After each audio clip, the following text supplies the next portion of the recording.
So inside, I arriving at New York, like I said, airport with Panam, and then stayed for some time, from hours an hour or so. Then they brought a vehicle that came to pick me, like I described the vehicle. I have not seen that type. It was so beautiful. That was everything God has made is beautiful, because it's God that made that man that made the vehicle. So inside the plane, I saw all white, no black. I say, hey, God, you're wonderful. But both black and white, they are the same, because all are made by God. Then, how friendly Canadians are. It started from there. Then, how lucky I'm going to be in Canada. It started. Then, this one gave me a newspaper. They call New York Times.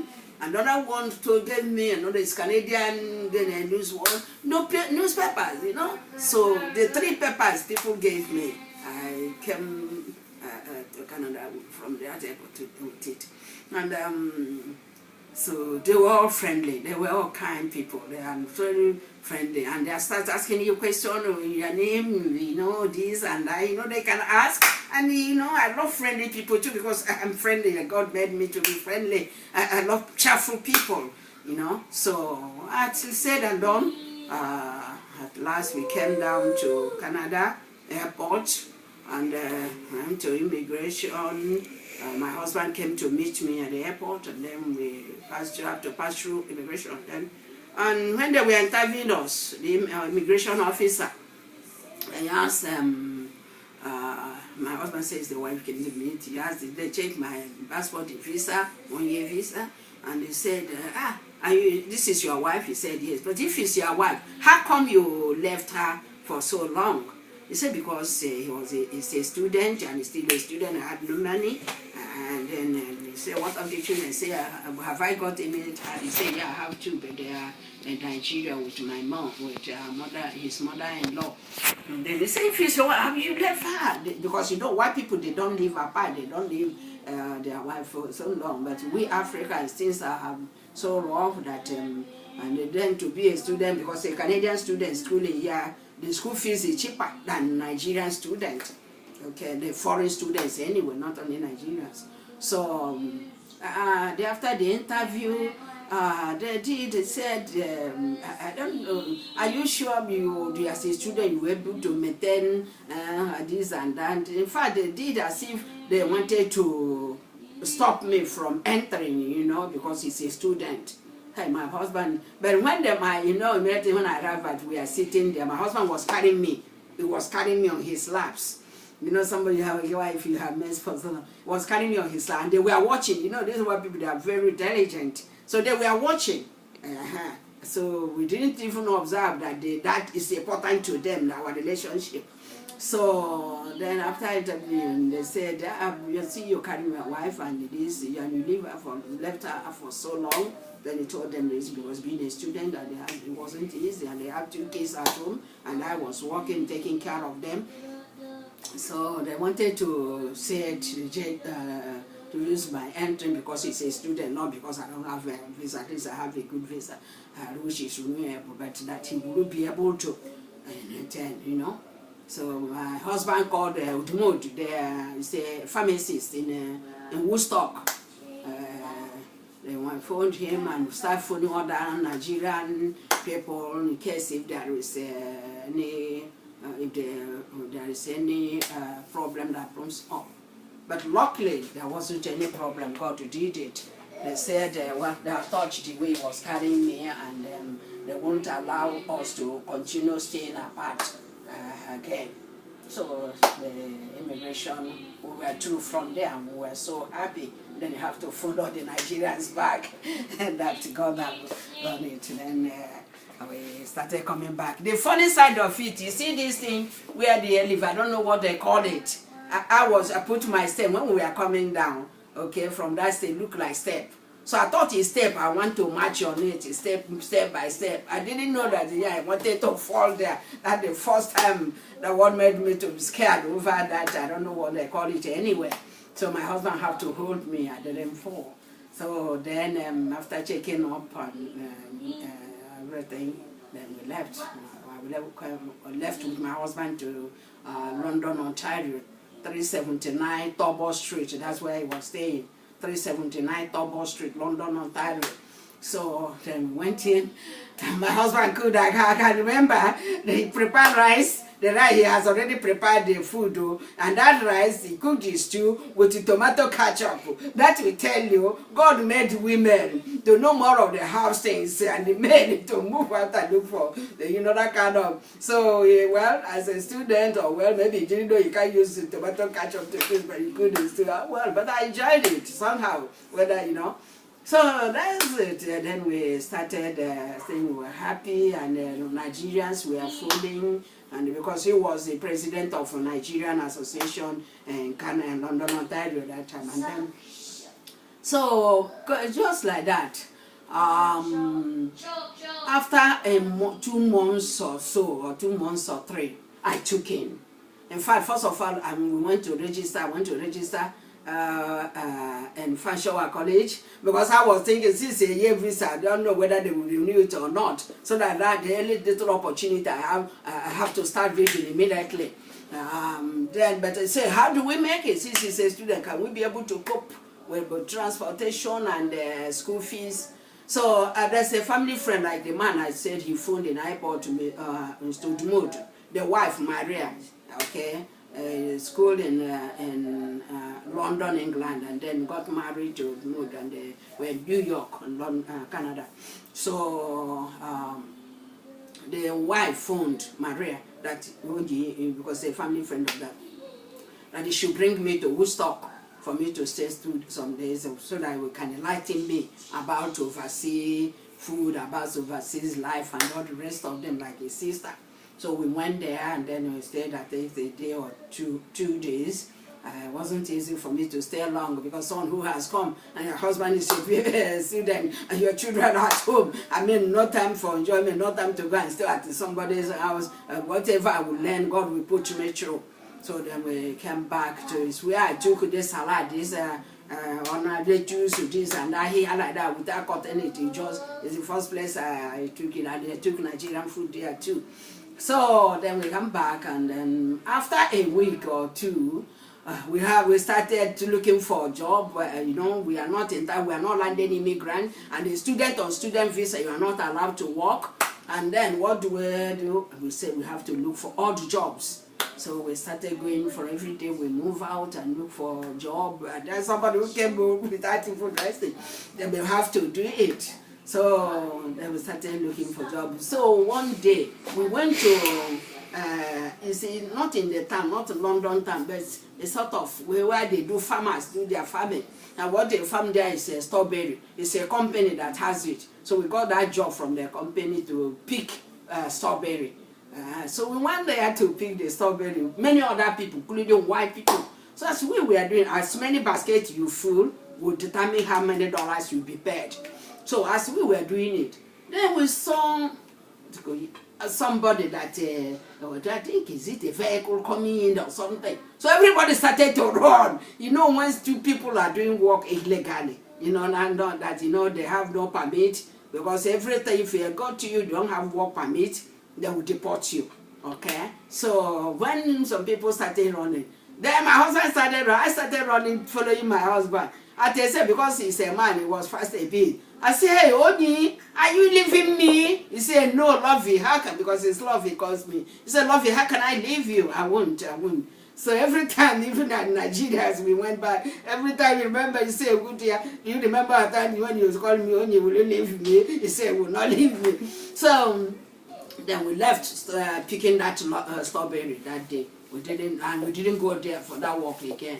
So what will happen is that I got a job with 3 p.m. Canada, with 3 p.m. and he too got a security job. That is when it goes after going to school in the night, you go and do that security job. But me too, I will get that PM. Yeah. And like I said, after 2 months, I took in.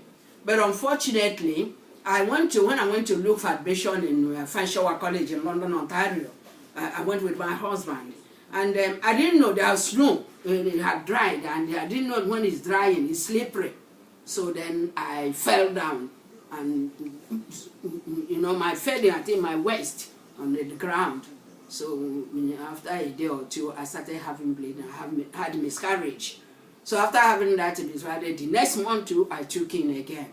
Okay, so when I took in, so I got that job registered with Financial College too. So you go to do all the part-time job and do their ones. First of all, you have to, as a foreign student, they have to teach you. You have to learn English as a foreign language first. So after said and done, that's how it is, and then continue working and then doing this job and then working at 3M too. When I was due, you know, when I was a few months, I think a month for me to deliver at the 8th month. So they did what they called shower. Okay, so one day like this, they called me, that Rosie, because they are so nice, they are so friendly, Canadians. Oh my Lord, I love them. They are good people, honestly. So even if when they are passing like this, even their director, the biggest man, will open door and hold the door for you to pass. See, hey, look at me with my look at somebody opening door and holding it. Quite unlike Nigerians, you know, that they are feel big and pompous.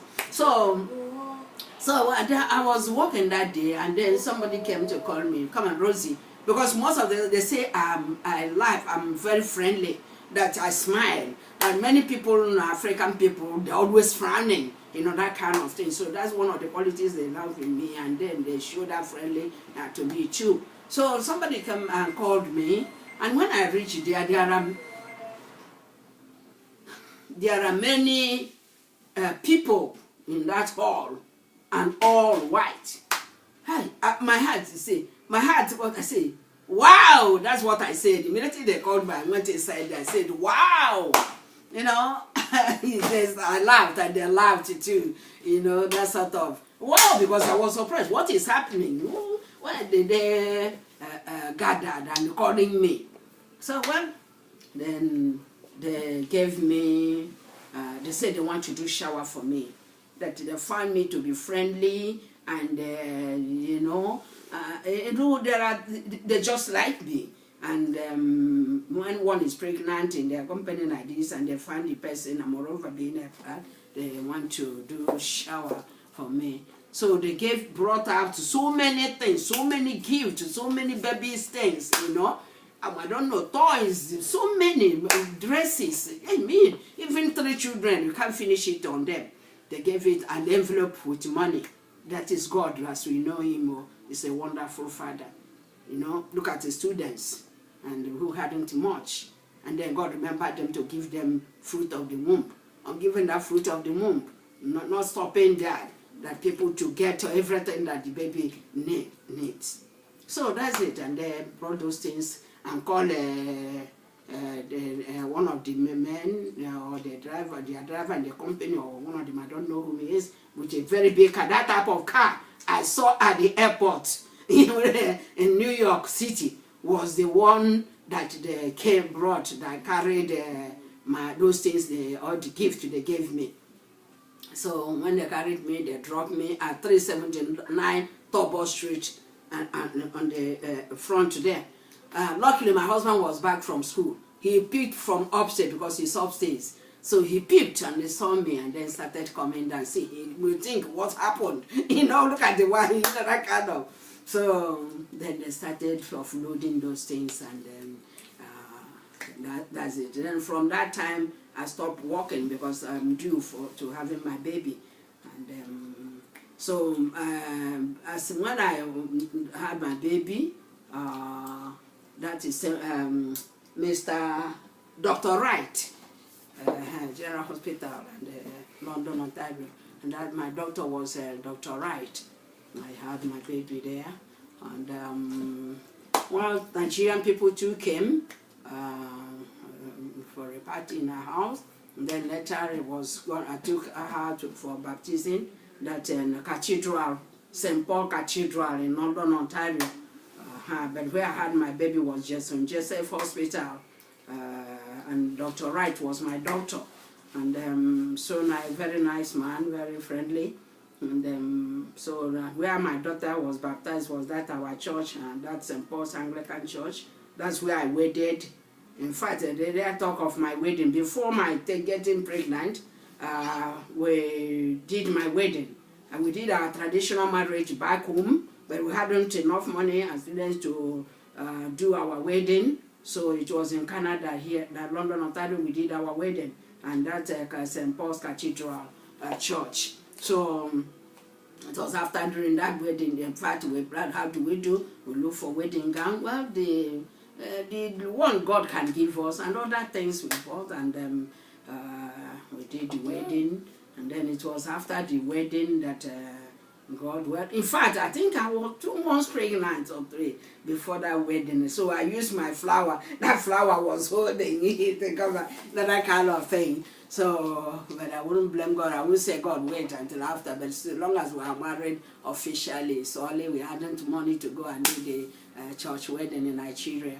And coming there, and God made it possible. So we did. It was with Nigerian people played their part. This one played their card. This one, everybody could they act. And then we did. The wedding was so successful. So by then, still, I said I was pregnant.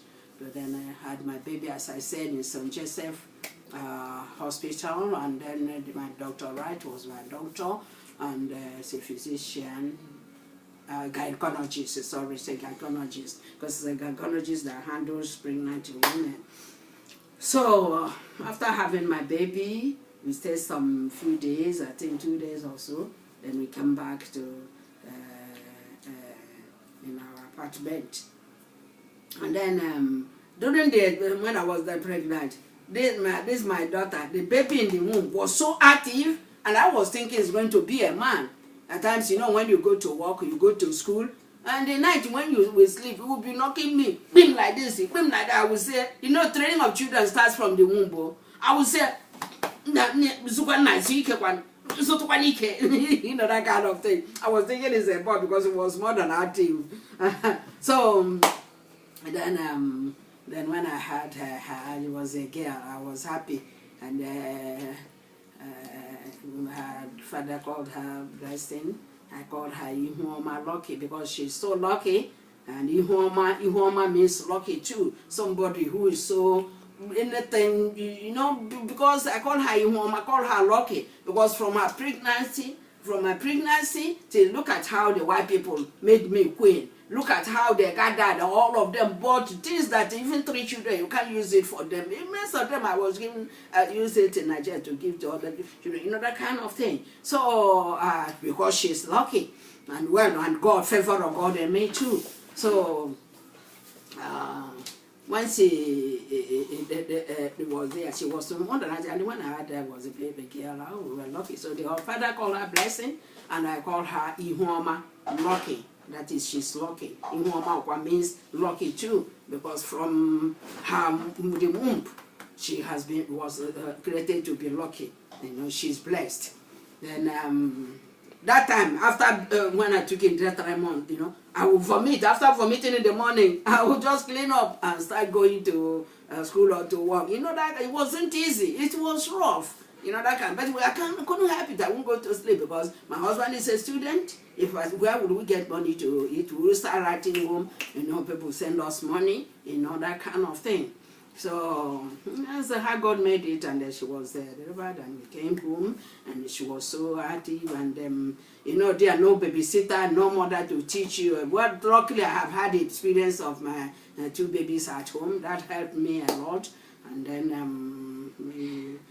she wasn't sickly, wasn't a sick child, and then after the 3rd month, my husband went to work. Of course, when he comes back from school, you have to go to that security work. So then, when I was somebody knocked at the door, and they came and asked me. I didn't know that whether the immigration people or which people, I don't know. They said my husband should come and meet me. So place. So for me, they weren't bothered because here, there in Canada, I think if you have a baby, you're having their baby, they don't worry you that. In fact, after the baby, they say you can, So they asked my husband to come. He went and they see immigration, and then when they said they caught him well, they said somebody reported that he's working. And so it will become a case. And then they said they would deport him because he was working. Well, he went to court, they continued battling with it. He got a lawyer and told all the Nigerians, said he's back. I said he's a citizen of this world, like he said in US. He's a citizen of this world. That's what he told them in the court. He's a citizen of this world. And he has, the wife is pregnant with a Canadian baby. And then he's a student. And he has to work to survive, to see them through, you know. So in the court he was saying that they were all listening. Then battle, and later on they put up the case, and then they said, well, after said and done, they will deport him. So when they wanted to deport him, they said they would deport him, but they would keep me with my baby because I'm having a Canadian baby. Then I told them, no, if you are deporting my husband, I will go with him because it's him. Without him coming, I will not. It's him that I followed to this place, that I will go with him. So I'll carry the baby very small, and which it won't be this blanket, the 3M people. It's one of the gifts they gave me, very nice, folded like that, 3 months baby. So after said and done, he said, insisted on the David. Insisted on deporting him. So what happened is that I have to take my little baby, 3 months old, Blessing by name. Blessing, you know, Ihoma, lucky. She's blessed, she's lucky, and Ihoma. So I have to take her, we arranged with my husband that I have to take, her home so that I'll be able to take care of the other 2 children too. Then my husband have to leave for another place because, you know, his education. He said he cannot leave. He said if he leave back to Nigeria, what will he do? What will he use in feeding his family? That he can't. He can't come here and go empty-handed. Just said he's such a determined man. So that's it. Then we prepared. We left for Nigeria. Left to Nigeria with my 3 months old baby, Blessing by name, and then